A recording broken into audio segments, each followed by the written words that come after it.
Oh, welcome back to another episode of It All... What's the name of the podcast again? It all goes back to Sonic. It's another episode of It All Goes Back to Sonic.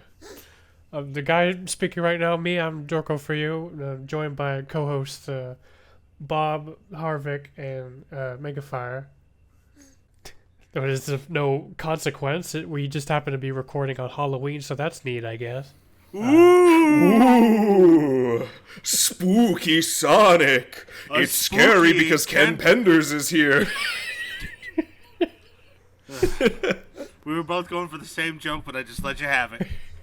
I'm sorry. It's okay. We were both planning on it. Let's be honest. Yeah, it was. I thought it was a really good one. I didn't know what to do. I was like, maybe I should do an impersonation of Ken Penders, but I actually don't know how he sounds. This is gonna be the episode that gets us sued. Watch. Yeah, my bad. So this time we read issues 88 to 91, and also the last super special, the Naugus games. And what a way to go out! Yeah, what a finale! What a Thanks, finale. MegaFire. I could have been reading Turok right now. Listen, it'll get better later. I promise. But we'll get to that. That joke has layers, you see. Ah, Shrek. Yeah. So, as Dorko mentioned, we're recording on Halloween.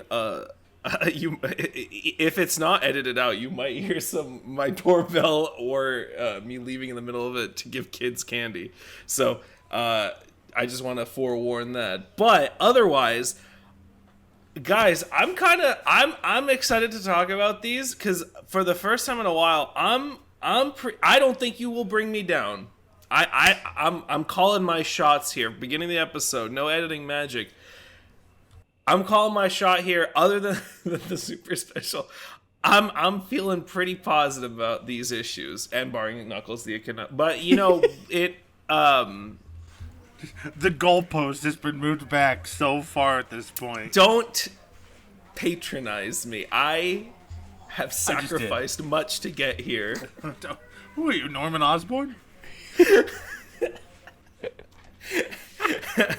I love you, Harry.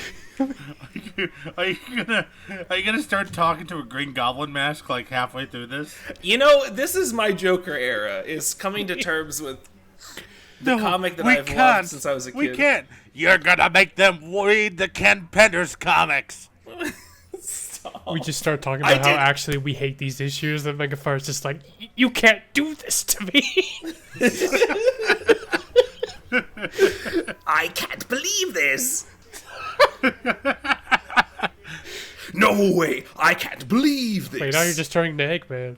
Yeah, I know. I didn't mean to, but I said the line, and I was like, "Okay, this is." Behold, Spider-Man, these super emeralds. I thought those were Chaos Emeralds, Gobby. Why is it Big the Cat? Big the Cat is Spider-Man in the. Wait, I think there was like some issue where they all dressed up like superheroes. And Big the Cat was actually Spider-Man, like way later now. I remember him dressing up as Eggman. Oh, maybe that's what it was. Never mind. It was the red, you see. I forgot. It was the red, you see. Yeah. Anyway, let's just kick it off. Issue 88. Negative relations. Going off, Bob. With Tommy Hort, I ate too much pizza. Sonic in the game returned home to see the king fully armed and armored because the prince was captured. The prince was on a mission to obtain a liquid from Eggman's lair. Got spotted and managed to pass the package to some girl before getting captured. This girl's named Mina. I think we've seen her like 5 or 6 times throughout past issues. But anyways, she brings the liquid to the queen so that it can get injected into her to fix her. And now she's under surgery. Sally, who stays to be with her mother, orders Sonic to help the king on his big mission. They go to Eggman's HQ and start blasting. Sonic, Tails, and the king split from the rest of the army to look for Alias, who's been captured in a test tube.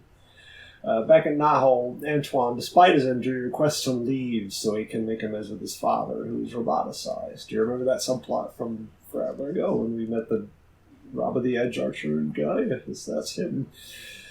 That's who we're seeing. Amy accompanies him.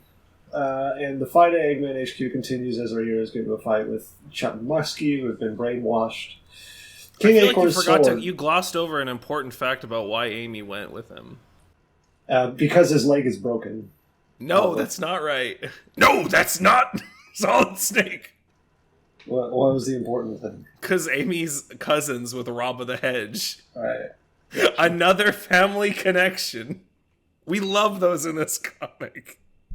King Acorn's sword seems to unbrainwash the two, but the two are most inconveniently taken away by a revolving wall trap. King Acorn is clocked in the back of the head by a Shadowbot. Sonic gets mad and pulverizes him. Sonic returns to the hospital with Acorn knocked out. The surgery on the Queen is complete, but the chapter ends before we can see her. The Knuckles sub-story, Knuckles is stranded on a metal plate in the middle of the ocean because, as we remember last time, the Angel Island fucking exploded. Not really, though. It just went away somewhere. Grandpa Ether communicates with Knuckles via telepathy. He is told to go see Rob the Edge, the Hedgehog. Knuckles using an emerald shard to fly to him. Meanwhile, Antoine finds our old archer friend. At first, Antoine is mistaken for the High Sheriff and gets shot at.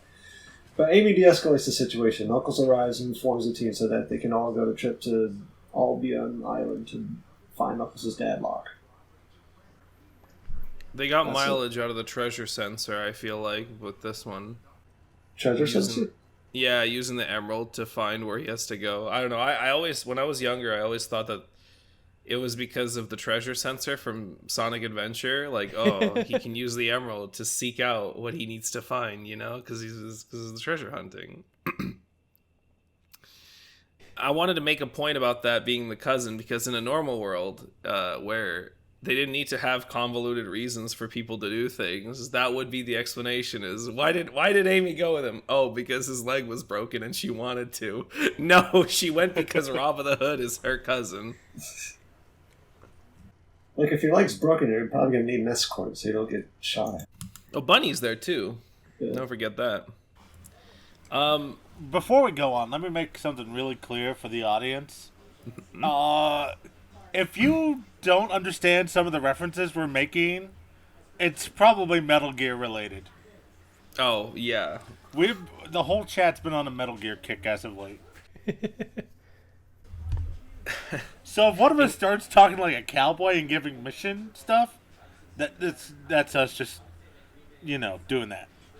Dorko, I need you to read every issue of Sonic the Hedgehog Archie comics. You're pretty good. Archie's a big place. Now go out. Let the legend come alive. I'm already a demon. I'm gonna find Kaz and Ken Penders.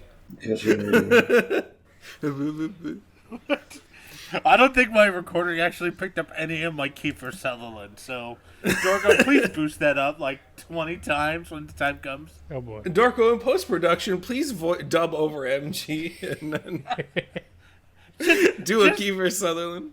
Just talk normally.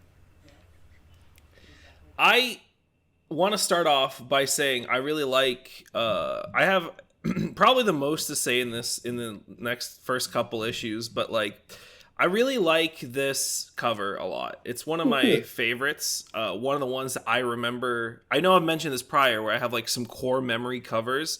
This and the next one are kind of a couple of the ones that I remember the most. Also some core memory covers. That little metal Sonic on the screen, I don't know, it always stood out to me. I kind of like the low quality, low poly Sonic, metal Sonic on the screen. Very neat. Yeah, just really nice art throughout this whole issue. I think I've mentioned it before, but James Fry, definitely one of my like main. When I think back to the early 2000s when I read these comics, I think when it got to when I think of Sonic the Hedgehog comics before like Ian Flynn and stuff joined, this is the art style that like I think of when I think early Sonic the Hedgehog comics. Now I know that's not true because this is the era with the most diverse artist portfolio that we have. and that just doesn't happen. But it, like, this is the one that when I think of like, these are some great shots, or I remember it being really like well drawn, or like this art style that I liked, it was usually James Fry, and then a couple others like later, like Axer and stuff like that. I think it's really rare for us to see King Max doing anything, period. And I kind of had a moment where I remembered reading the Thanks Campenders blog, and they made that offhanded comment about that. And I like, at the time I was reading it way past, like I didn't read the comic when I was reading some of these entries. And this is one that I remembered. So I went back and I reread it, and I have to agree that there was like, when Bowlers does and I have to agree, because I've also mentioned things like this before. I have mentioned that when Bowlers is writing these characters, it feels like he's trying to inject more nuance to them. And I think that's especially true with Max, where he, in these two issues specifically, where him and Sally and Elias, where he's trying to basically damage control the past nothingness that was with these characters, where it's like there's two tones to all the characters. Max is an asshole and doesn't give a shit about what anybody is saying. Sally is like insufferable, and Elias is a paper bag. Is what the three like dynamic characterization things that they had, personality traits that they had, until Bowlers tries to do more with it now. So I gotta hand it to that. I like that. He's trying, and I appreciate it. He's trying, and I think it does kind of compile over time. It gets better, and I hate saying that every time, but it's true. Like there's definitely there is damage control going on. I think the armor pieces is something that I really liked in this issue specifically, because there's like all the different people who are wearing armor, like King Max and even Elias's like boots and stuff. They kind of give me like this impression of like this techno armor, because it almost looks like there's like circuit boards, like lines more lines where there shouldn't be lines. In some places is really neat. It's funky, but I like it. We didn't check to see what was in the liquid, but Doc Quack just said, let's fuck around and find out, I guess. Let's inject the queen. We got nothing to lose. Let's inject this queen with this syringe that's full of air bubbles. I hope she doesn't have a heart attack. No aneurysms on my operating floor. As Dr. Quack, I say let's inject her with the secret of the ooze. I feel like the plot thread of people not telling Sally stuff really has been kind of irksome throughout these last few issues. And yeah, I don't know, like part of that damage control is like the like even just the expressions that are drawn of like King Max actually being remorseful. It's good. It's good. The drawing is good. Stinky's being friendly this issue. That's an interesting like kind of 180. I like these. This is very like all my. I took a screenshot of this one and I was like very nice. Yeah, Stinky McCloud. I forgot what his name is. But yeah, I must St. say George. I was expecting to just. I see that guy. I'm like, oh, this is going to be one of these. But he didn't do anything annoying, so I guess that's that. You mean Jeffrey? He's like, hey, Sonic, I need your help. You mean Jeffrey or? Yeah, Jeffrey McStink. Yeah. I feel like I'm reading a different comic. Like I genuinely feel like from last session to like today, I was like, this feels like a fresh, like I'm on a fresh, like new, or not today, but like this batch. I was like, fresh new eyes or whatever. I like the way that Chuck is drawn there. Those crazy eyebrows. I really love the angular style that James Fry has. Like, I agree with you. I think it's the fact that there's so many like sharp angles and jags everywhere. Yeah. It just feels unique, but Sonic. You know what I mean? Like, I really like put these two together for me at least. It really clicks in my head. Unfortunately, Antoine and Bonnie have to go, and the power couple, they're too powerful. So they had to sit out again. Regarding the art, I'm trying to make this screenshots. Yeah, I like this art style, but not quite so much when this happens with Sonic and his like whole thing looks like you see it from the front and it all looks huge. Do you get what I'm saying? Yeah, his little spine or his spines become like one piece of hair. Yeah. It's definitely, I think it's a problem with Sonic art for like every artist in this time period where the front shots are kind of not great. But I'm nitpicking at a thing that happens that only happens when you look at Sonic from the front. Like literally everywhere else, I thought the art style was pretty good. I always think back, whenever I want to judge a Sonic front shot, I always think back to that one official, like, you know, Sega Sonic Channel art or whatever of Knuckle or of Shadow facing the screen with his hair. I don't know, that one always looked weird to me. Like, I think it was a Sonic Adventure 2 promo thing, official art of him where he's just sort of facing the screen with a Chaos Emerald in his hand. Yeah, and I think it's just like a constant problem of like the spines just look like one piece of blob when they're looking at the screen, and it's kind of tough. I took this screenshot, and my only note is my favorite part about doing these is like later on, because like if I read these like a week, some of them in a week prior or something, I'll come back and I'll see a note that I laid, and I was like, what does that mean? And this one is just Saint Cuck is all I wrote there. It's just yeah, I just have a bunch of like screenshots of the art. I mean, just I love it. Like, I mean, this is like one of the ones that stood out to me really, and then Angry Sonic was a really good one. I think I something I really enjoyed in these issues is like seeing the freedom fighters all kind of leaving for their own respective missions and stuff.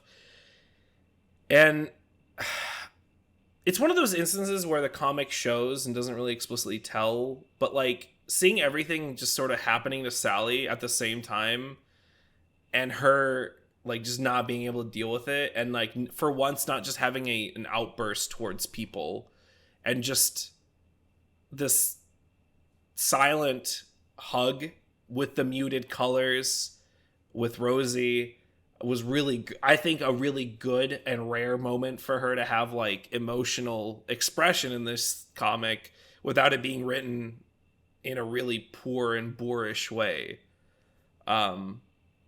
It's almost like the script is taking her seriously, and the art as well, and actually showing us that.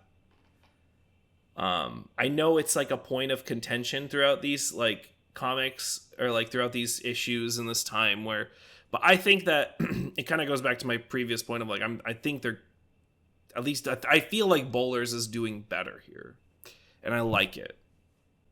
Yeah, stopping Chuck, the fight, like all of the fighting actually was really good. The combat scenes and stuff, really high points for me. Like it was all the action sequences were just, everyone was just freaking cool, man. Like it was like being a kid again and just seeing like cool stuff happening in a comic, and it was nice. I liked it. You know, from the Piss Sonic to King Max splicing a shadow bot in half, to Uncle Chuck getting kidnapped, and just that back and forth of like Sonic unable to save his family and getting angry about it. So good. I really liked it. These are some really good ones for me.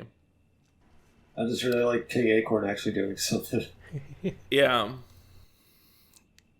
Now this is a man who went through the Turok dimension.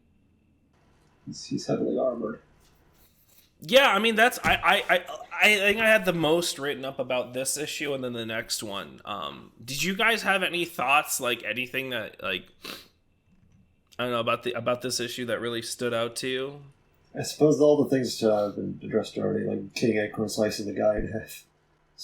Also, feel free to just jump into my tirades on all these things, because I have a lot written down. I'm sure you guys have points that maybe we share, and I would love to hear that too, because I feel bad. Like, I feel like I'm the only one that like thinks this, or like feel that, or if you have an opposite viewpoint, I want to hear it too. Yeah, I don't know. On this one, I don't think I really had much different. I'm like, oh, well, I thought the art was pretty cool, and yeah, it did stick out when you see the king actually fight with the sword. Like, oh, okay. Yeah. I think the writing was what really stood out to me. Well, aside from the art, it was like, that's why I wanted to make a point of like really diving into my feelings on some of these scenes. Knuckles was, yeah, I mean, God Complex intensifies. That's all I have on that one. And also Burn the Witch, I guess. I was just going to say, I haven't heard Harvek say anything in a while. I don't have a lot to say. Knuckles is going to seek out Albion. When are they going to give him the Sword of the Acorns just to finish the trifecta at this point? You be careful what you wish for. Oh, no. I don't know. I don't remember. And then he's going to get crucified and walk out of a cave a day later. Hey, I know you're here to save your dad, but it's water walking time, baby. There'll be bread and wine for the trip. It's kind of unfortunate because I was thinking like, oh, this is an interesting group of characters when you have like Knuckles, Amy, Antoine, Bunny, and then it's like, oh, it's gonna be a Knuckles story, so it doesn't matter. It's just gonna be Knuckles. See, it could have been cool if they actually went and did like the objective of like trying to save Antoine's dad and not just making it a kid in a technobabble story again. Stop rubbing Knuckles' pee-pee, please. It's like more than anything, I kind of just wanted to complain about the Knuckles side, but I guess that's more so later on, I guess. Yeah. I mean, I don't know. Like, this was just a bunch of nothing. Like, yeah, okay, they met, but it, like, again, it's just a continuous problem. They just dragged it out. Oh, I thought it was funny that, like, I guess it was just like a panel, but it's like, oh, Rob had like a kid. Damn, like, he got busy. I know MegaFire's going to want us to edit this out, but we're not going to let him do that. He's currently giving away some candy to some kids. In the meantime, Dorko, what is your favorite Godzilla movie? I have to remember the name of them. I mean, I think it literally is -1 and Final Wars. The two extremes. Based. Which one of like the 5 that I got to see, which one was -1 again? I think I know what it is, but I want to make sure. It was the one right after World War II. I think I remember. Is that where they... Godzilla spoilers? Is that when they like blow his face off and we find out he has like a second brain? Wait, what? Godzilla? Yeah. They blow his face off, but he doesn't have the second brain. Wasn't it his butt? His butt had the second brain, right? That's Mechagodzilla. Yeah. Oh, excuse me. That's Mechagodzilla 2 for us Western people. Oh yeah, Rob works fast, dude. How long has it been? Yeah. That's kind of what I was wondering. Like, oh, they had a kid. Okay. Robert Hedge, he went to the hyperbolic time chamber to have a child. 'Cause I'm pretty sure it's only been like half a year. I don't think that's how a kid in biology. Well, fuck me. I don't know. Maybe it is. But yeah, I do want to ask questions because it's a hedgehog and a kid now, but maybe I don't want to know the answers. Hello, my love.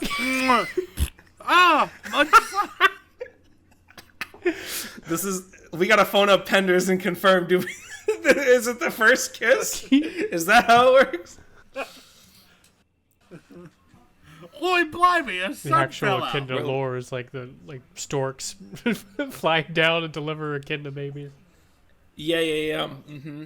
What we didn't see is that there's a spin-off comic of Rob's child getting carried by an ostrich around on an island because the stork got shot down by an Eggman robot. No, it's just straight up Yoshi. There's no hiding it. It's like a poorly like it's just a ripoff, like maybe a different color. But that's weird because Yoshis have every color. How do you? It's only based directly on that one side sprite from Super Mario World. He's got the seductive eyes, just like from the Yoshi art in the manga. Maybe that's enough for this issue. Okay. 89.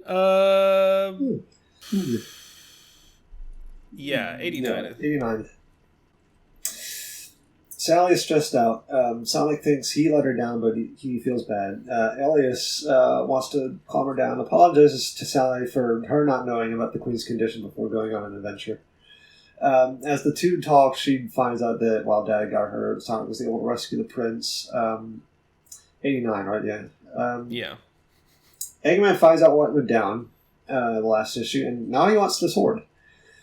Meanwhile, the king and queen are both alive and well. Meanwhile, Sonic has the sword. That's all my notes say. One thing I'm not super clear about, though, does he think he can use the sword to, like, re-brainwash them? Because they had snapped out of it. I don't fully understand.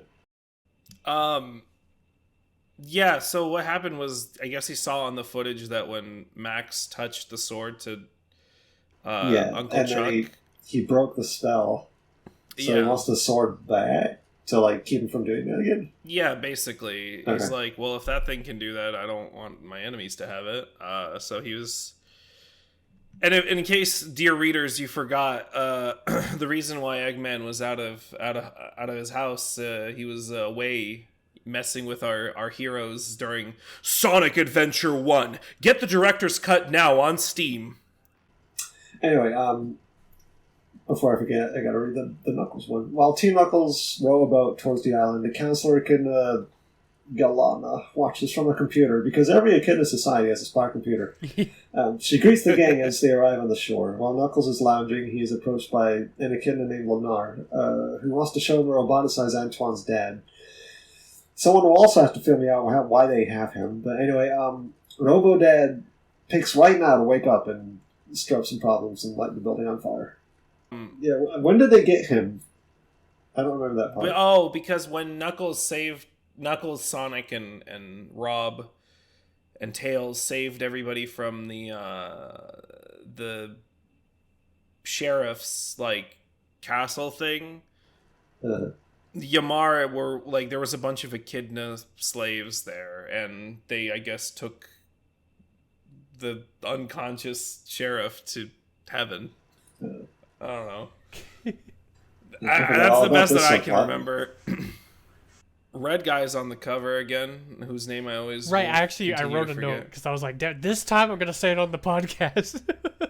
All right, so say he it, is Dorko. Astal, A-S-T-A-L. Sega Saturn 2D side-scrolling platformer.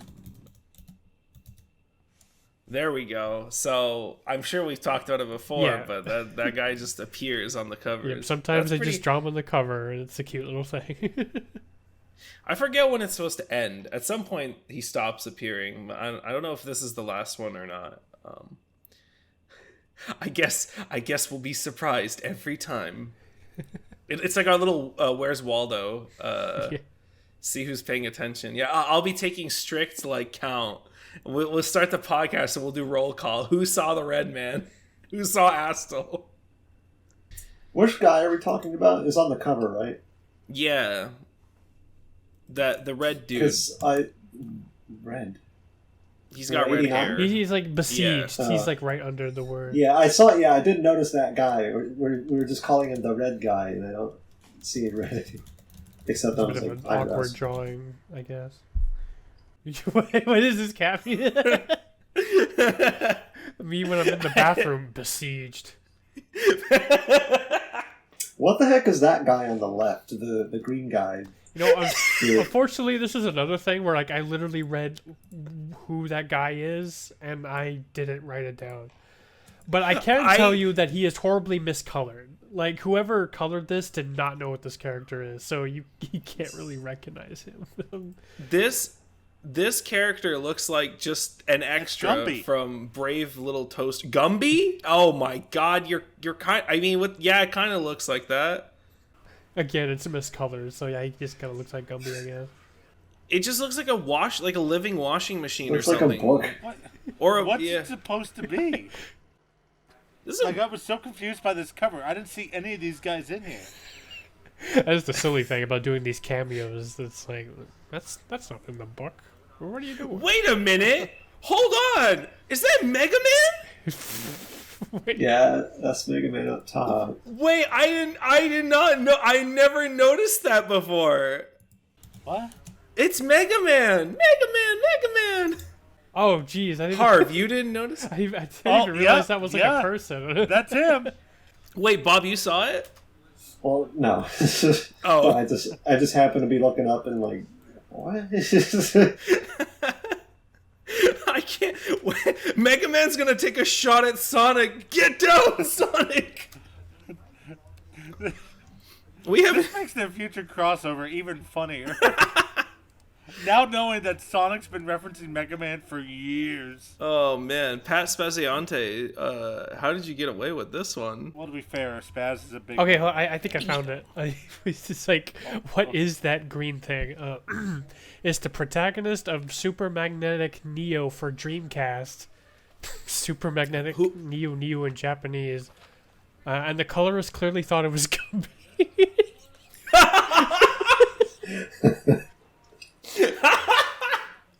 So they were Harv, you were right. One set of artists thought it was Gumby, the other thought it was Super Magnetic Nui Nui. Credit to some anonymous poster on the Thanks Ken Penders blog. Yeah, okay. Well, that's cool. I like those little cameos. Let's see. I have another little like feelings about the writing paragraph here. So you guys, if you have anything to say about this issue, you should go Off first. the top of my head, I think it's just like, I like how they draw Eggman. Yeah. Oh. I'm sorry, I had to look into this a little bit more, and yeah, I see it now. Oh yeah, I see it now. Wait, this I don't. Oh, okay. I also see it. It's yeah. If they didn't draw his like face the same color as his hat, yeah. Okay. I can see it. Sorry for interrupting, but I agree, Dorco. Wait, they didn't even write Neo. It's New. They wrote Nui Nui on the there, Japanese not name, Neo. I guess. Oh, okay, that makes sense. I like how bulbous this Eggman is. Round. He's very much like the older Robotniks we had, but now he's got the stupid little legs. He is very round. He's like that one bird with like the hyper thin legs. He's got huge eggs. What can I say? Wait. One of these pages just has him sitting there, and I don't know why, but I never like took notice or thought about it, but when you said his little legs, I kind of like it becomes really funny. He's just thinking. The thinker. Perhaps I shouldn't have skipped leg day He's today. got little spider legs. Look at him. It's a good Eggman. Smash cut to Eggman trying to walk and just immediately crashing down to the ground. Good heavens! I've been in a coma for 9 years. God dang it. Scratch! Grounder! My wheelchair, please! It's just another Eggman next to him, covered in bandages. I love wheelchair discussions regarding Sonic the Hedgehog.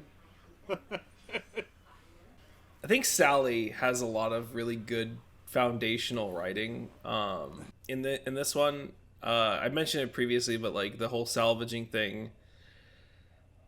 But I do have my criticisms. Like, I wish we had more thoughtful scenes of Sally talking her feelings out, or just doing things about her feelings rather than running away or like being angry.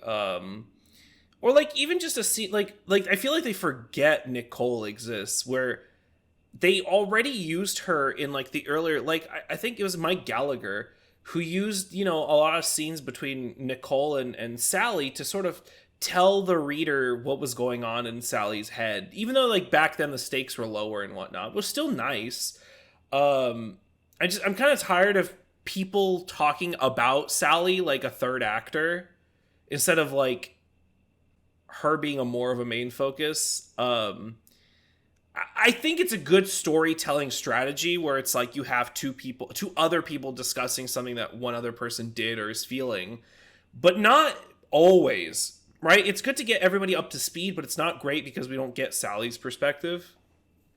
That's why I really like the scene with Elias and Sally. I thought it was a good one. It could have been a lot better, especially near the end of it, but it was a good start, I guess is a good way for me to put it. Yeah. Yeah, it kind of goes, I mean, like, it kind of addresses that, like, frustration that people have felt, just reading, like, forum posts and stuff from this time of, like, oh, well, Sally doesn't really do anything. She doesn't really take charge. And it's like, yeah, well, there's her explaining she doesn't feel like she's in control anymore. And the comic has explicitly been, like, you know, written and demonstrated in that regard that that's the case. But then it's also, like, I feel like the whole inclusion of Sonic being upset by her was a weird one to not need to have happen. What I would have done if I was here 20 years ago is, actually it'd be more than 20 years at this point, Jesus, 24 years back, is I would probably have written it in a way where Elias and Sally have this conversation. She finally lets out, like, her feelings.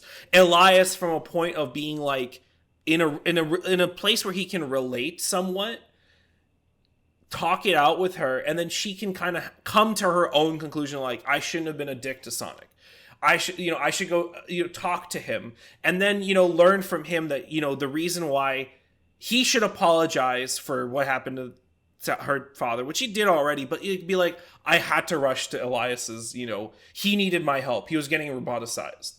Something, instead of making it like somebody else, again, the third actor thing where they do this all the time, make it more direct between the people involved. It would be way better, I think.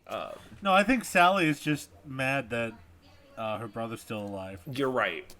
How could the long con, you're right. Wait, what do you mean Sonic saved you? God damn it. We just cut to a flashback where she's setting a bunch of traps in Eggman's base. The whole time she's been following him. I'm glad to finally work with you, Sally. So that's why the cover had her looking like an antagonist. It's a bit of a deceptive cover. Elias picks up a tape recorder. Now do you remember? Yeah, I think earlier I mentioned... Shut up. It's been Mecha Sally the whole time. The doppelganger. Oh, the long con. Yeah, earlier I want to make a correction. Earlier I said these next two issue covers were the core memory. I made a mistake. Not this one. Yeah. This is not the one I was thinking of. It was the next one with the combots. The combot. The combots. Yeah. Behold, Sonic, the combots. Whoa! Not on my Christian face. Whoa! What the fuck? Got a Jew. Well, Sonic's Christian, don't you know that? Yeah, you're right. He's a holy man of God. That's correct. I mean, you've seen that art of him praying to Jesus with the chow. Yeah. Sonic was lost, but now he's found in Jesus Christ.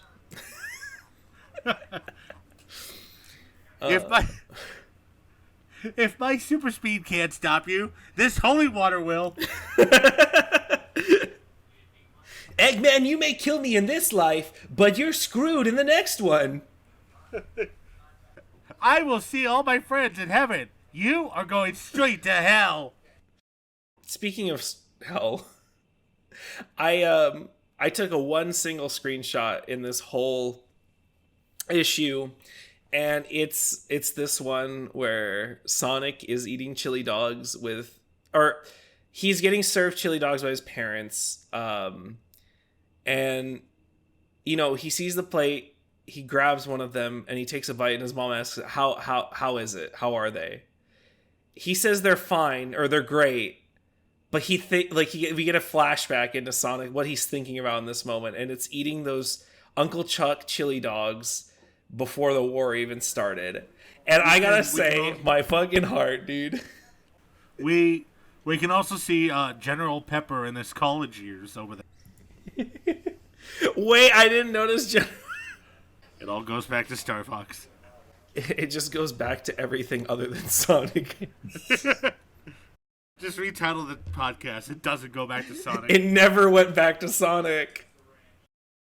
That leads me to say that I enjoy this scene because of the writing with Sonic, where he's like, maybe I should stop being such a literally verbatim loose cannon. And it's just kind of the whole conversation just sort of like is like addressing like maybe Sonic is a little bit disregarding of others, right. And then he'll continue to do so in the future. That part happens very quickly. Yes. Maybe I should stop being such a loose cannon. Like two pages later, time to be a loose cannon. Time for me to steal the sword. This will have no poor repercussions whatsoever. A bit silly, but... Ken Pender's in the corner. Yes. I literally wrote a sub-note that was like, a good bit of writing that I hope sticks going forward with an exclamation mark. I never use exclamation marks, so I know it was a fucking joke. My only comment on the Knuckles stuff is, Knuckles' techno-nomad adventure. Ah yes, let's euthanize the robot man whose son is here.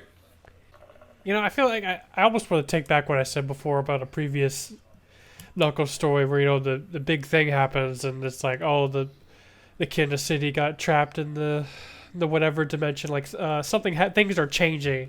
And then we basically just moved to another Echidna city where they do the same shit.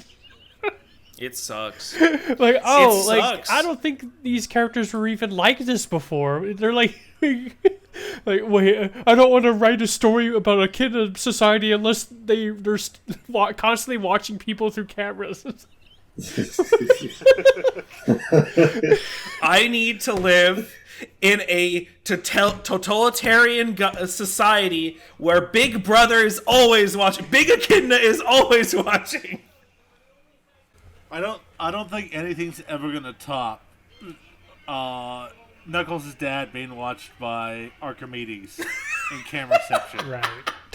Camera reception was really good. Like, I really hope they make fun of that later on and just have like 5 people on 5 different cameras watching each other. Honestly, It just keeps going. I feel like Keeps it going might.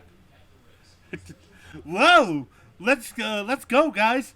Little do they know I'm watching them. Ah, yes, it is I, Archimedes. Little do they know I'm watching them. Oh, Missy Ant. Yeah, I think the perfect A ending would big be thing. like the Looney Tunes cartoon, but it's just like, I don't know, like Sonic at the end.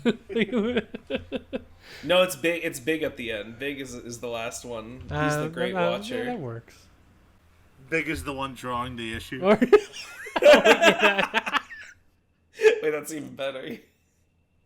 What can I say? I like cameras. Froggy said I'd be a good photographer. Well, I have a PhD right here. Yeah, like, holy shit, he's got a PhD in filmmaking. Yeah, Froggy is tenured at a university. It's Dr. Froggy. Yeah. Please, my friends call me Frogger. Should we move on to the next issue? Yeah. I want to make one last statement of the fact that I'm angry that they had to bring Anton and Bunny down with this bullshit. Like there was a universe where this could have been a really cool story, or at least different, where they actually go to like do non-echidna things. Yeah, it's but kind not of only do unfortunate they because it is like an interesting plot line of like, oh, maybe we can resolve the thing with Fantorn and his roboticized dad, but then, yeah, it completely gets lost in typical echidna drama or whatever you want to call it. I forgot to say, when Knuckles and the crew is on the boat, that's just straight up that one painting of George Washington. Yeah, I forgot to mention that you're right. So now Knuckles is King Arthur, Jesus, and George Washington? Yes. I will never tell a lie, he says. He picks up an axe and chops down a cherry tree. I like Rob being like, didn't you just walk across the water last time? Like, what the fuck? Yeah, it's quite unfortunate. Yeah, I'm just angry because I'm angry about a lot of things, but like They set this society up to not be technological, but then they pulled their fucking bullshit with this again. I just don't get what they're trying to say here. I don't know. Anyway, this sucks. Let's go to the next episode. I mean, let's go to the next issue. 90. Banging freaking cover art here with the combots. Yeah, it's so good. Sonic meets Mina in the Great Forest. Sally's parents start to get up from their hospital maze, only for King Acorn to find out he can't move his legs. Sonic and Mina get into a fight with some big robots who have cloaking devices. The cloaking trick turns out to be too much, as the fight ends with Sonic knocked down and the sword lost. Mina grabs him and escapes. As Eggman watches all this, he finds out two identified objects in outer space are set to collide with Mobius. He tells his combots to leave Sonic before he can get the sword back. Sonic beats the combat carrying the sword, but it's too late, as the boss upper half is cut off by Eggman's force field, allowing Eggman to get the sword. And Sonic looks up to find the 2 meters headed straight for him. Meanwhile, with Knuckles, we get another look at the High Sheriff situation to see Antoine's dad is knocked out and Lennar is in shock. Knuckles is away before we can find out what happened to him, to mob and dress like firemen to get to Antoine's dad. They find... You find that so funny. I just thought it was confusing. Why did they have to get in a uniform? Looney Tunes ass shit, dude. I don't. Why do they have to get in a uniform to say this stuff? This is the best Knuckles story, just because this Looney Tunes bullshit. They find out Knuckles is turned into a green ghost. Antoine's father wakes up and slaps Antoine. Knuckles retaliates and shoots a laser at him. The Knuckles woman insists on just taking him out instead of letting Antoine try to reason with him. Knuckles says, "No." And that's the end.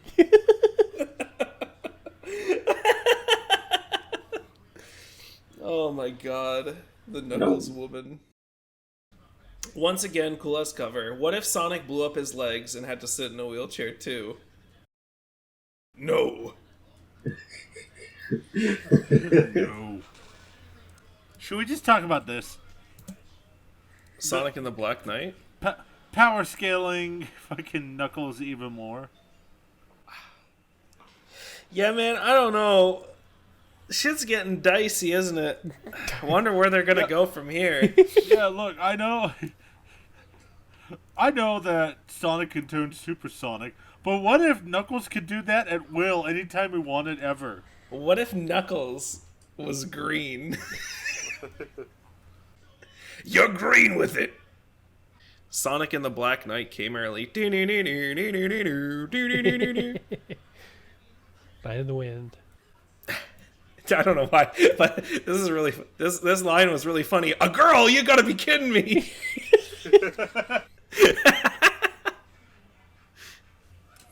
Female. Female.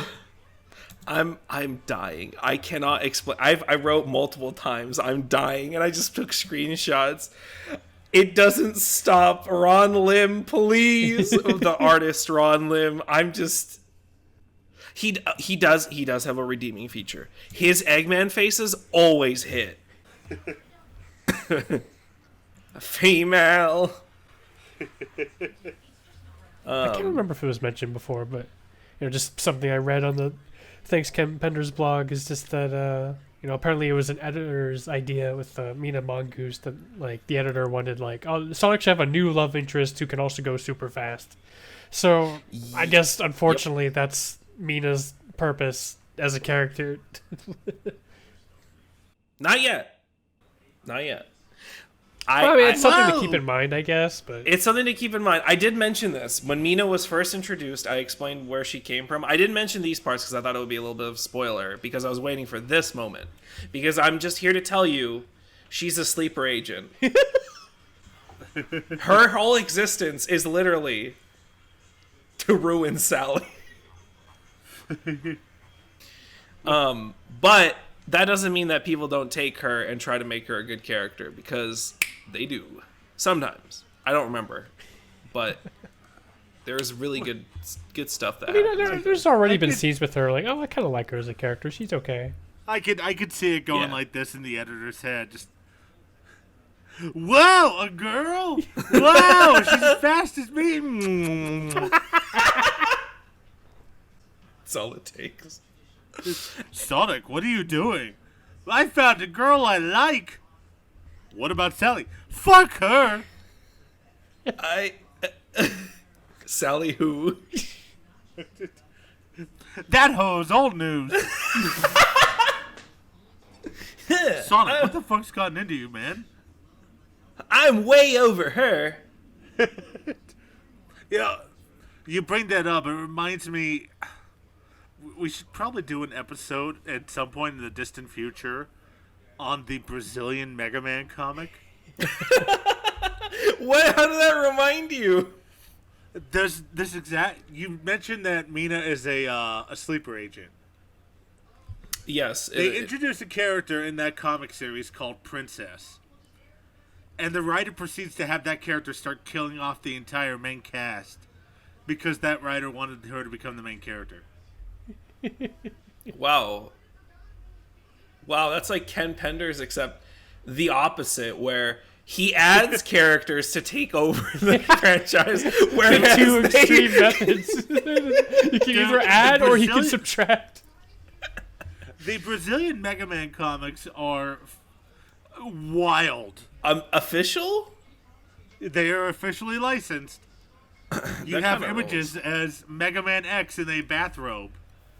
Wait, that kind of rules. And Roll is naked through the back half of the comic. Oh, wait, hold on. Roll? No, it's okay. They're adults now.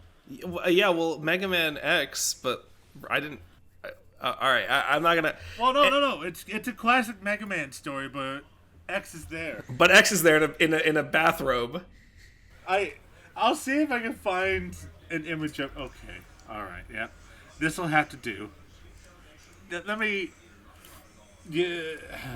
God. Yeah, we'll have to talk about this later on. This doesn't look real. The hell is this? His bunny suppers.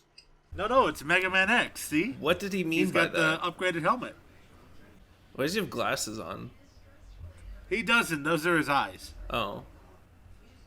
That girl has got some legs. I could even upgrade my slot. Okay. That's Roll he's talking about. Anyway. Yep. I like it when I like this. I was kidding earlier when I said like this is the best Knuckles story because of the Looney Tunes stuff, but in reality, all the like panels with Rob and the gang and Anton and Bunny doing stuff, like literally anything, was like actually pretty entertaining. I did enjoy the little bits where they like repelled away from the building and then disguised as firefighters to get back into the building to get to the Knuckles and all that. It was good. I know it's Rob the Hog, but like you can literally just do this scene with Sonic. Yeah, it's Robert Hedge. But this one talks funny. Verily. Eggman shot Sonic with a British ray. I don't know. You agree with it. Hey, I'm Get a load of this, mate. Hey, I'm Mr. Green. Let's go to the casino. In case nobody knows that that's referencing, it's the Germa Mr. Green, where he's playing that like DOS or like old NES casino Vegas game, poker. Knuckles has become Mr. Green. He's speaking from experience here. That's no way for a dad should act towards his boy. He has some baggage he needs to let loose. And then, of course, yes, as you've pointed out, no. No.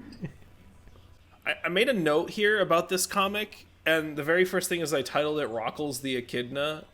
I don't remember why I did that. But looking back on it, I think I saw the title of this issue, and there was like a rock. Between a rock and a hard place. And I didn't understand why it was called that, so I just called it Rockles the Echidna, because I couldn't think of anything better. Girl Knuckles kind of a baddie with those piercings, though. Just, like, It's like someone wanted to put some fan service in this comic, and it's like, oh no, put a Knuckles head on it. You know, it's all MegaFire. You know, MegaFire. What? No. She keeps her outfit keeps changing colors. Also, Yeah, it does. It does. Shit. This is over the course of multiple days, right? huh? Is this multiple days, or is this supposed to be just one day? I don't know, man. Who can say? Well, she's fashionable. How about that? Yeah, she is. I'm assuming it's okay. I'm assuming it's supposed to be multiple days because the next issue is like, yeah, it's got to be a different day. But like, damn, she. Okay, Hold on, listen. dear. Hold on, dear. I got to vacuum seal into another dress. Hold on. She's a baddie though. Like, look at this. If you're into Knuckles. Of course. I love Knuckles. Are you kidding Are me? the dreads like skin or? Like Yeah, I don't know. We just maybe. She's pierced it though. Putting some piercings in my hair. I'm with it. I'm with the piercings. I hate that you're using the word "she's bad," and I'm not. She's a baddie. I hate that I'm not disagreeing with you. I'm right. Don't boo me. Listen, this story can be shit. The character can be ass, but she kind of a baddie though. I'm not a furry. I'm not a furry. I'm not a furry. Yeah, keep telling yourself that, chump. I'm not a furry. I'm not a furry. Holds Falcon the cross closer. I'm not a furry. I'm a good Christian boy. I only look at Slippy Toad. No. You gotta slip the toad there.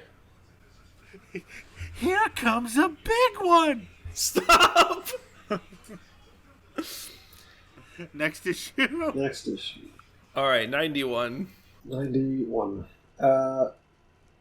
Rotor finally returns just in time to see the meteors crash. He meets Muta and reunites with Sonic, who got away from the meteors. Eggman takes the sword and points it at Chuck and Mutsky, only to find it didn't bring them back as expected. He vows to kill the uncle instead, but only after Sonic shows up to see him dead. Back in my home, Sally and some other freedom fighters find the sword was taken away. Sonic proceeds to Eggman headquarters to get it back, but a spider thief named Arachnus has already shown up to grab it off the floor where Eggman left it. So Chuck, pretending to be deactivated, has seen all this. He gets sucked to look at some computers, but returns back to his station as Eggman returns to the room to find out the sword is gone. And as Sonic fights a bunch of shadow bots, Eggman orders them to just leave him. We'll find out why in a second. Arachnus delivers the Sword of Acorns to that guy. You can do it. You can do it. He's on the Warlord cover. Kordos. Let's see, I don't remember You did his it. name. Congratulations. It was Warlord Kordos. Good. Okay, Eggman, after withdrawing the Shadowbots, he has ordered roboticized Mobius to go after Sonic instead, forcing him to leave. Because he will not kill them. He returns to the spot where the two meteors have fallen, only to find they aren't meteors, but actually spaceships. Meanwhile, Knuckles, Nack the Weasel and Nick the Weasel plot to get Knuckles to for a big ransom and board a Star Wars / Trek spaceship to track him down. They fly to Albion and are brought in by flight control. They meet Galena, who give the bounty hunters a mission to bring Knuckles to her alive, so that it can take care of his increasingly powerful chaos energy situation that she considers a problem. That's all she wrote. Yeah, I call it a Star Wars / Trek spaceship. Which one is it? Star Wars. That is the Millennium Falcon from Star Wars. Gotcha. Yeah. I'm glad that Rotor's back. Look, it's Rotor's back. What are you trying to say with this, MegaFire? What's going on here? I was gonna say that Rotor's in a skin suit, but finish your thought. I don't know if we can keep talking about that. Go ahead and finish your thought, MegaFire. All right, Rotor's back. Ladies and gentlemen, please clap. I don't know. Ron Lim just he just does it again. Why does he look like he has seams? And he's like stitched up. It is in fact a skin suit. He's gotta be a skinwalker. Maybe it could be interpreted as like body hair or some kind of. It's supposed to be like muscle or body fold or something, but on that leg, it looks like a skin suit. Maybe. I do love this. I mean, there's many good frames of Rotor here, but this is the one that does it for me. All I wrote was "Hello, Rotor." Hello, Rotor. Hello, Rotor. Did my buddy here, Rotor's gonna talk to you all about it. He's got a whole load of information. Hello, Rotor. This goes hard. This just Eggman smiling with a sword it goes unnecessarily hard. This is like some Sonic 06 Eggman shit. Look at this one. I finally got my leg day in. Oh! It's got They a did Yosemite widen Sam up his looking legs. face. I'm telling you, they're going Looney Tunes with this comic. They already did that before. You're right. I just have in tandem notes of just like, I need Ron Lim to calm down. This is the worst part is he drew like Nate looks the best. Of all his drawings, Nate looks so good. His head looks fantastic. His face is great. But then you look at everything in a package and I'm like, what is happening here? Why did he do this to Nate? Why does he look like a Smurf? I'm glad Rotor is back. I'm with it. You know, I miss the guy. Something about this seems kind of, I don't know what word I want, like awkward. I mean, it's like, yay, Rotor's back. And it's like, hey guys, I'm back. And it's like, end chapter. You know, like, like okay. Well, I guess I'll take it. What more can you have? He's leaving. We have to end the chapter. He's the main focus. It's like, I don't know. I maybe could see like a different version of like he's back and also he helps by doing blank, but instead it's more like literally like, hey guys, I'm back. You know, I don't know. I agree with you. I'm all for it. I really hey feel guys. Hello everybody. Rotor here. It's obscure reference. It's like what they do with Doc in Red vs. Blue. At one point in the story, he gets teleported away, and he doesn't come back for like 5 seasons. And when he comes back, everyone just acts like he was there the whole time. Well, it's like I agree with Dorko actually, because it's like Rotor returned and he's like scouting out Robotropolis and stuff, and you think, you know, that could set something up where he's just like, well, I was heading there anyway to scope things out or whatever. To put in some tracking beacons that I whipped up. I don't know, do some nerd shit. Like, that's his whole thing. But no, it just didn't really pan out. I'm like, Hey, on my way back, guys, I found a Chaos Emerald. I'm sorry, do you mean Super Emeralds? you mean the Power Emerald, right? You mean the Chaos Emeralds? Yeah, Obama appears out of the smoke alongside Sonic. He was there with Mina and Sonic. Yeah, it felt like there wasn't enough going on in this episode, or in this this first part of the story. Yeah. But oh boy, we are so back, and we are sexier than ever.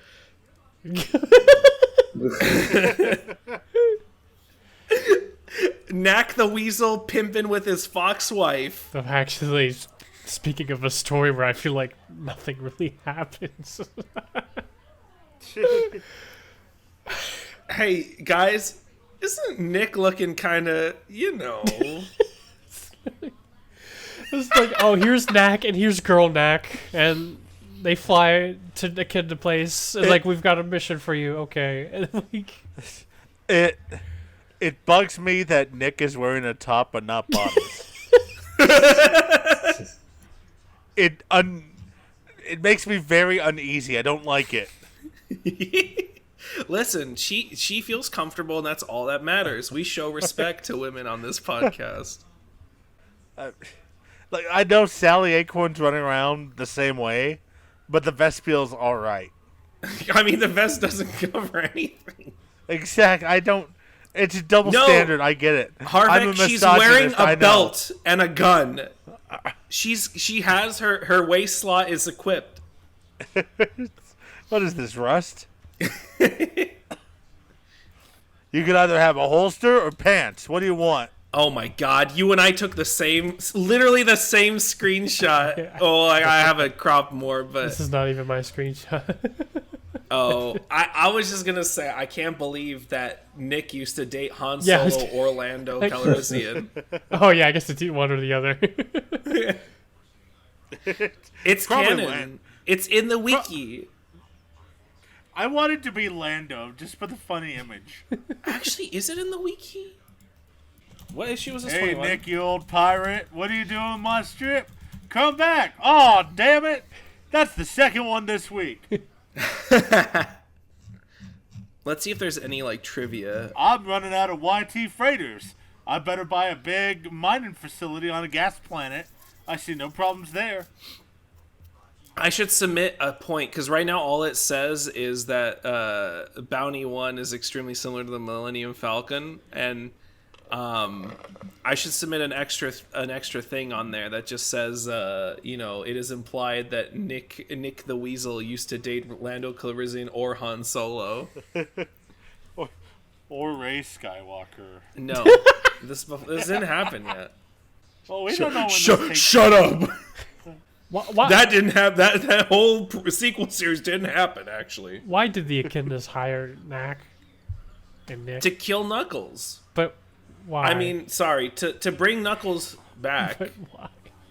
Because echidnas can't be normal. Say it with me, everybody. I literally wrote that in the notes. I said, why can't echidnas ever be normal? I was trying to think about it. And I'm like, oh, okay, so Knuckles is more powerful than ever and green, and he can warp people. Let's hire Knack. He'll get things done. What? Maybe he will. It's like, well, he might. I guess we'll hire this bounty hunter, and maybe they'll kill Knuckles. Oh well. What the? No, well, I mean, okay. To be fair, I also slept on the last couple pages because I just didn't care. But then I had a hello nurse moment where I took this screenshot, and I mean, she says it right there. They're just smoke screen. Once they lead us to Knuckles, only then will we dirty our hands. I did read that, but I still don't get it. I don't know, man. I feel like it's weird because it's like, why are you guys so weird about everything? Like, it like still call seems Knuckles just- up, be like, hey, when you calm down, can we talk? Like, be normal. Even then, it still seems so pointless. But maybe it's just like, I don't know, maybe just couldn't think of a reason to write Knack into the story. Also, otherwise, I don't know. The fans, the people were asking, the people were saying, they were begging. They said, "Where's Nick? Where's Knack? We want him." They were at the doors of Archie HQ. They were like, "Dude, Steven Butler ran in. He's like, we gotta bring him back. The people are in the streets rioting. Where's Knack the Weasel?"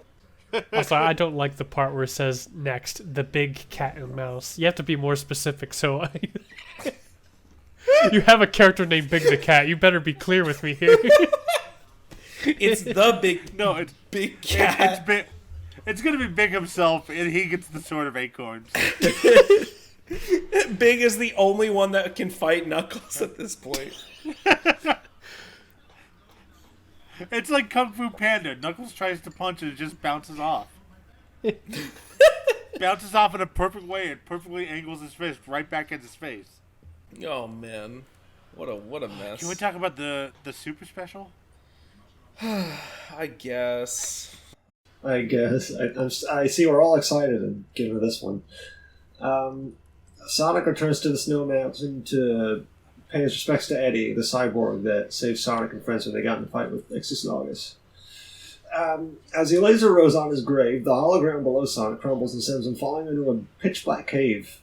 Sonic spin dashes through a wall in order to escape and finds a mountain of power rings on the other side.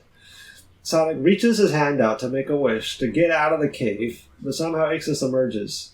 It turns out when Nate pulled the ring element out of his body, Ixis maintained a mental connection to the rings as he was sent elsewhere, allowing him to wish himself back, As you air do. quotes, when Sonic offhandedly has a passing thought about Ixis. I'm guessing that's how it worked.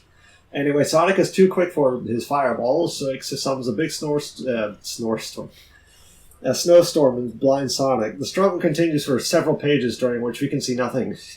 Sonic is able to grab a ring and send Ixis back. And then we get another really little short story where Sonic beats up 2 SWAT bots. One of them drops a matchbook branded Rusties. Sonic gets the idea to revisit this place, which is currently occupied by some old badniks, like very first generation badniks.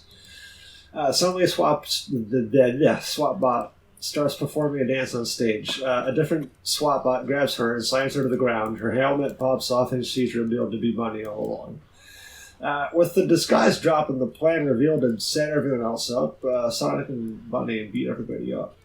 Also, this whole short story did not have color. Yes. I It's don't know black why, and but white. okay. Another Mike Gallagher banger. Because it's a parody of Sin City by Frank Miller. Really? Yes. Oh. Sin City was all black and white except for touches of red. This is true, though it is kind of unfortunate because it just also gives this vibe of being a pretty cheap comic book. Yeah. Why'd they make the swap you bot wanna talk sexy? about Why cheap? is everybody sexy in these last 2 or 3 issues? Can we talk about that the Ken Penders issue had like at least 3 pages of nothing? Yeah. Oh yeah. Okay. So let me talk. There's really not much to say except well, I'm gonna link something to my good friends here, and whether I share it with everyone else or not, we'll see. But I'm just gonna leave that there, and I'm gonna. Thanks. It's in the comic. You can post it. This might be the earliest iteration of it too. I can't say what it is, but when you Now see what- it, you will know. Yeah, it'll be in the show notes. Yeah. Whether this is an real insult. Oh, go ahead.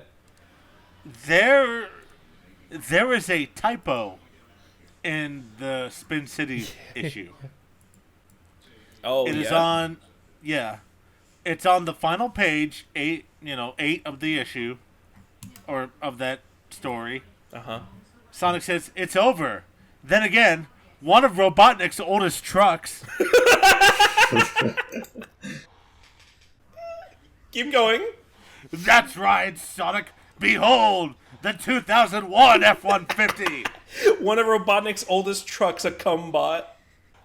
Yeah, I was just confused when I read that. I didn't even piece together it was an obvious typo. I was like, why is he talking about a truck? That's weird. Get in, Sonic. I just got this from Tesla. One of Robotnik's oldest This is the Cybertrucks. future, you know. No! The gas pedal is stuck. Ah! Oh no, I should have taken it through the car wash. I mean, okay, the Sin City Mike Gallagher, I'm going to start backwards. The Spin City one, I didn't mind. I thought that one was all right. Yeah, the black and white thing, okay, I think the reason I agree with you, it does feel cheap, but it's because it was preluded by this other story. But I don't know, I liked it. It's weird that it's now that you've said it's Sin City, I was like, it kind of makes more sense to me. Yeah, the difference is Sin City has so much blood in it. Well, yeah. Is that it's basically a black, white, and red comic. Yeah, well, I mean, they wouldn't be able to do that. But like Benny being one of the characters in this is cool. I'm all here for a Bunny beating people up issue. Well, that's kind of weird Even to if- go from like, well, this is weird. Why is there like a sexy swap bot? And it's like, oh, it's Bunny doing the dance. I'm like, what the okay. It's just sexy Bunny instead. Yeah, okay. I guess I should be used to this, but Because it's Sin City, of course. Yeah, okay, whether this is an insult or not can be left up to interpretation, but this is the most comic book looking shit that I've ever seen. As I linked those 2 pieces of art of Naugus. It Like, is, when and I- I like some of these panels. I just thought some of them were a little bit rough, like the ones I posted. Yeah. Wait, I don't think I remember the Sonic one. That's really funny looking. That looks like something you would see as a joke on DeviantArt. Oh, that's really good.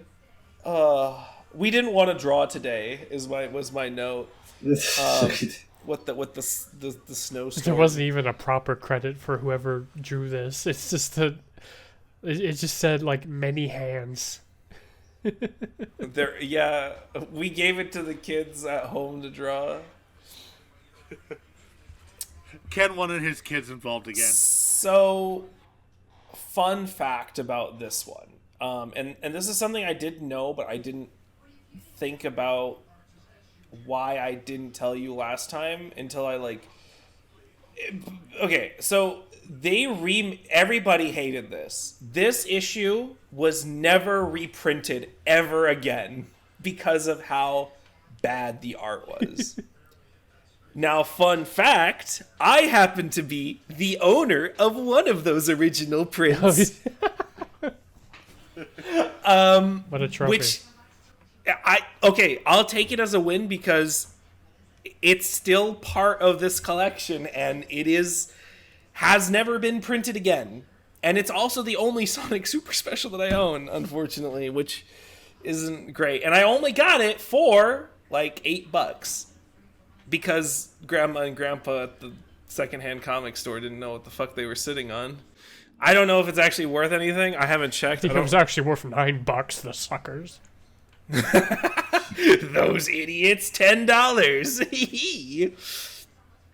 But yeah, I thought that was a fun fact. But also, this comic got remade because it was never reprinted during the Free Comic Book Day in 2011. Now, I remember seeing this comic at the time, rest in peace, Borders, the bookstore, and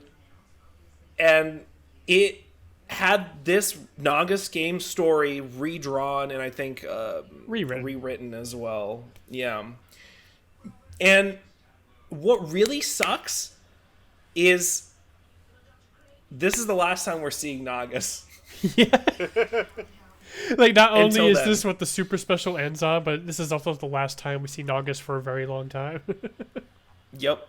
It's the final Super Special. This is also the final Naugus, which Naugus, if you know, if you watched Sagiyan, he was the final, like, the big boss of the big villain of that cartoon series. Boss. So yeah, it's pretty sad. I have one last screenshot that I took. This is something, all right. Please look at his face. This looks like I don't even know what. This is a Persona boss. That guy yes, it does look like a Persona boss. Or this is like one of those weird 3D Castlevania Dracula fights. Yep. Where like he's got a face inside his stomach. His nose is so defined. His lips are so strange. His eyes they look like real monsters. That's what this reminds me of. something Andros. Yeah, it really sucks because I am actually a fan of Naugus. I really like Naugus's character. I think it was really cool how in the comics they set him up to be like an elements wizard, but he was also in the court of the king, and you find out that he's one of the people who orchestrated the whole war and everything, and it's just like, oh, goodbye, guy. Like literally, like in a snowstorm, like we barely even see him. It makes me think of like I can't remember what it is, but like a sort of joke image that's something like, oh, here it's a picture of a polar bear in a snowstorm, and it's like literally just blank white. Like like pages of this comic are just nothing, like blank pages, except like pasted snowflakes or whatever. Same idea. I think my favorite version of that, it just says behind the scenes of Avatar 2, and it's just literally a green image. Here's Naugus in a snowstorm. Why did you say that like Sakurai said that? Hello, I was making Sakurai jokes not too long ago. I think it maybe have like. Please look at this. This is Naugus in a snowstorm. We hope you enjoy it. The latest We've Smash heard DLC. We've heard feedback from the fans. They were saying we were missing crucial Sonic representation. Here's Naugus in a snowstorm.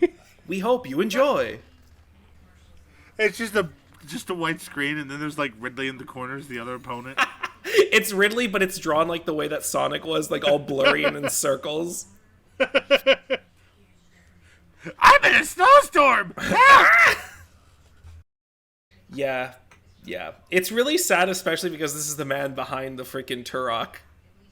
Turokization of the king. It's just, I don't know. It feels upsetting to me because I never thought of Naugus much when I was reading the comics before.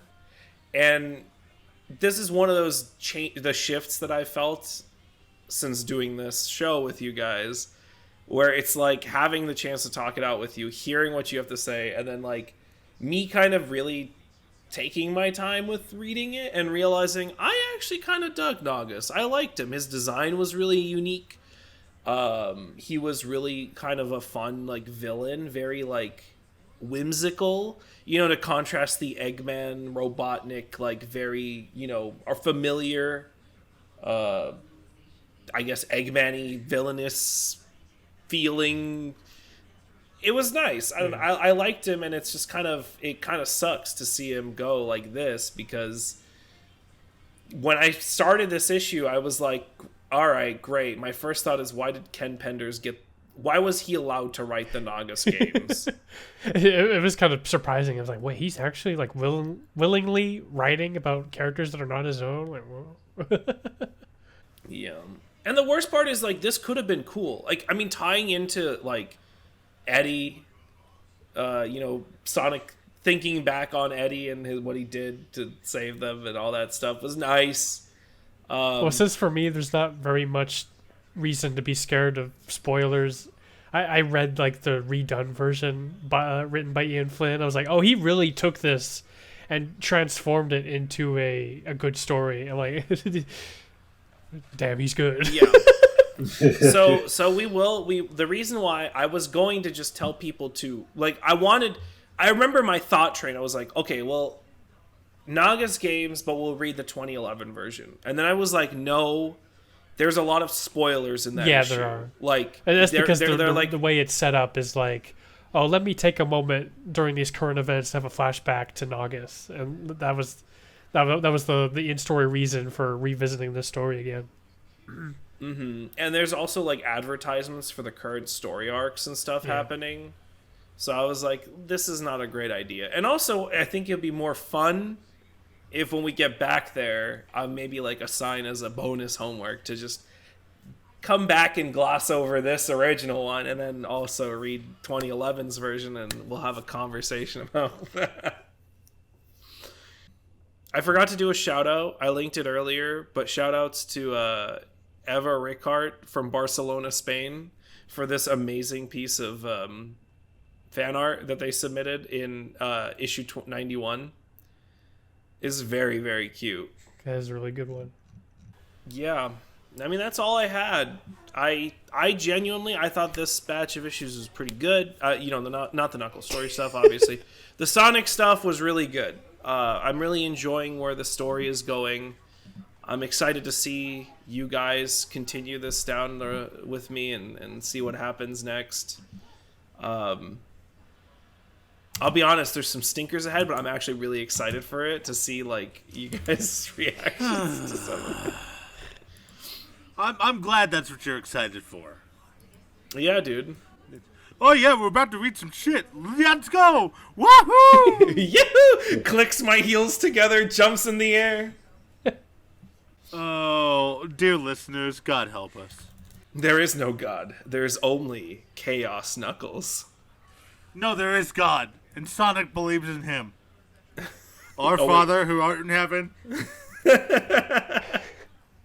I don't really know like what my feeling or reaction is, but something that I thought was amusing was on the Thanks Ken Pender's blog, when they mentioned Chaos Knuckles, they described it as one of the stupidest plot threads in the history of Sonic. And that is such a declaration that has me both scared and excited and curious. I mean, to give you an idea, this is one of those stories that I, in my, zealous nature, also thought was shit, even when I read it back then. So, Oh boy. Oh. As I once said, God help us. You guys have any other, closing thoughts? Bob, any thoughts to share on anything? This session it was alright. The super special, they make the.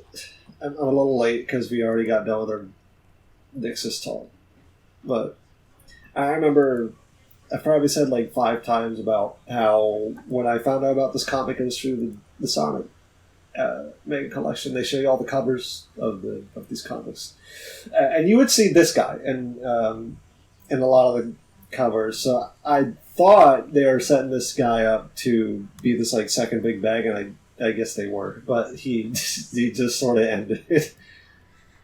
He just sort of ended quick, and now we just have Eggman too.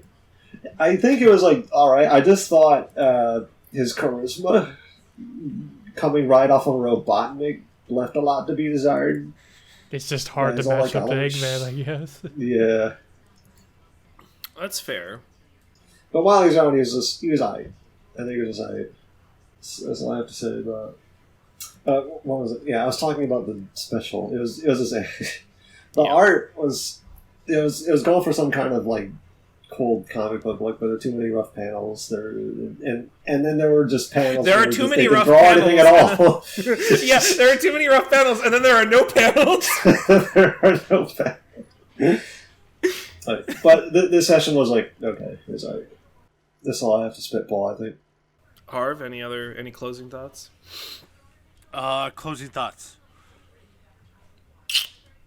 Yeah, closing thoughts. Those are my closing thoughts. Oh, I see. Let me tell you something about women. Females. Yes. Quote from Shockwave in the original Transformers series. The original television misogynist. Yeah, not like those fake ones today. It's okay, he's a bad guy. And he gets beat up at the end, so it's fine. He then commits genocide, but we don't talk about that part. It all goes back to Transformers. It do. I'm like trying to figure out for the next set of issues. It's a very tough one. It's a very, very tough one because things are set in motion that cannot be stopped. So we just I'm terrified. We just said okay, I did say that there was a lot of stinker stuff in here, but actually it's kind of split for me. There was some really cool stuff and some really bad stuff. One set of stories is actually pretty entertaining to me, and the other one is not. But I have to figure out what a good start and stop point is, because things are kind of on rails right now. Are we in full Pender City now? No. Oh, God, no. No. Thankfully, Carl Bowlers is here to give us some reprieve. But, unfortunately, he does have to share the stage with Penders. Oh, okay. Okay, I think I know. Dorko, any final thoughts?